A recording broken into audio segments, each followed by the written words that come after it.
大家好，我是来自奇效实验室的范雪伦。今天我们要用2种方式来发酵白萝卜。第一种是用带有单向排气阀的发酵罐，另一种是利用保鲜袋，给大家参考比较看哪一种比较适合自己。白萝卜是非常适合做天然乳酸发酵的食材，只需使用盐，并且等待几天的时间，就能发酵出酸味柔和、尾韵清甜的美好风味。这次我会一次发酵整条日本萝卜，表面简单清洗后，依照适当的长度切成4段去皮。皮建议不要丢掉，用洗净回收后的保鲜袋冷冻起来，煮高汤的时候会非常好用。乳酸菌主要集中在萝卜的表皮上，虽然已经被我们无情的完全去除，但果肉和环境中还是会有少量的乳酸菌存在。只要给它适合的环境，就足以让它顺利生长、成功发酵。首先，我们先来做保鲜袋的版本。我用了很大的保鲜袋，而萝卜大约只装了1/3左右的高度。这是因为我们要在常温发酵几天，要留足够的空间给萝卜出水以及产气。要让乳酸菌发展得好，第一个条件是适合的盐度。2至3% 是可以抑制杂菌生长，但又利于乳酸菌发展的盐度范围。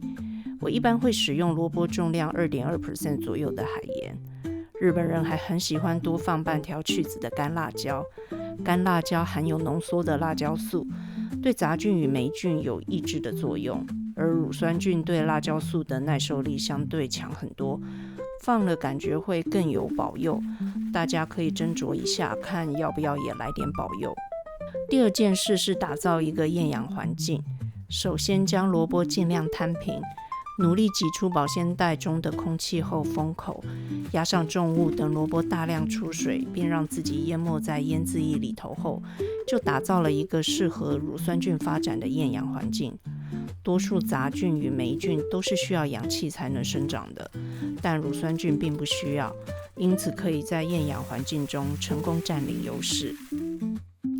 上方像这样立起来，除了可以预防液体渗出，也能让萝卜更容易完全浸没在液体里头。接下来我们来做发酵罐的版本。因为不容易在玻璃罐里面持续压重物杀出水来，一般必须要另外在别的盆子里面做。白萝卜含水量高，你可以看到光把盐这样搓揉一下，很快表面就开始出水了。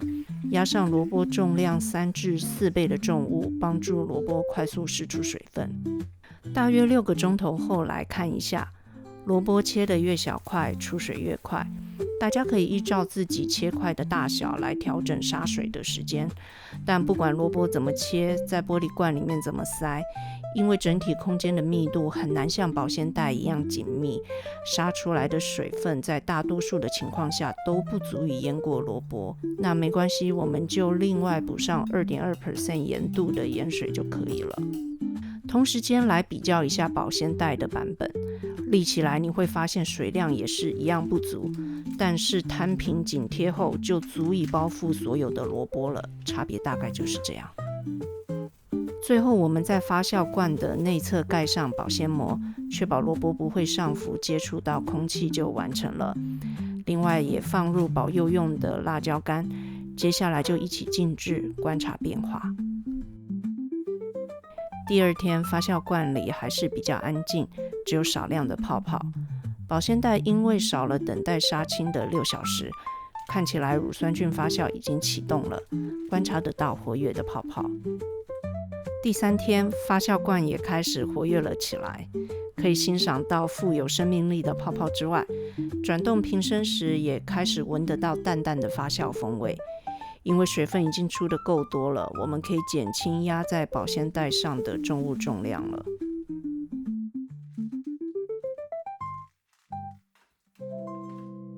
接下来是第5天的试吃时间，制作时台湾难得连续凉快了好几天，放到第5天闻到的风味才感觉比较足够。如果室温比较高的话，我的经验通常只要3到4天酸味就出来的差不多了。每个人喜欢的发酵风味都不尽相同，直接试吃确认是最快的。感觉味道够了，就可以放进冰箱保存。发酵萝卜的酸味十分清淡柔和，带有独特的发酵香气，咀嚼后会有甘甜的尾韵，和各种醋渍以酸味为主的风味呈现会不太一样，有机会可以比较看看。只要注意让萝卜在冷藏时也尽量完全浸没在液体中，保存2星期是没有问题的，但建议不要超过1个月，口感会比较好。而除了吃萝卜本身之外，充满天然发酵风味的腌制液也是不可多得的天然调味料。今天就用简单的几样食材和大家分享怎么快速的吃上有肉有菜的一餐。首先把绞肉的一面煎香后，投入1小匙的糖、2小匙的豆瓣酱，还有一点点的辣椒酱。炒到肉都变色了之后，再投入发酵萝卜的腌制液，大火收汁。每个人的口味和喜好不同，建议要试了味道后再来决定用量。我的发酵液盐度是 2.2%， 用了6大匙，给大家参考。我平常料理很喜欢使用无添加的日式高汤酱油，可以快速给料理提供鲜味，而发酵萝卜的天然风味是可以完全取代没有问题的。之后简单下个面，淋上充满风味的肉末，再搭配发酵萝卜，就是很简单，有菜又有肉的一餐，同时还能储备1小份的常备菜。保鲜袋的发酵萝卜，如果觉得取用比较不方便的话，也可以像这样移动到发酵罐里头，取用上会更方便一点。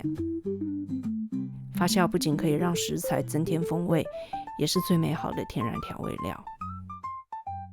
希望大家喜欢今天的内容，我是来自奇效实验室的范雪伦，希望你今天也吃得很好，我们下次见。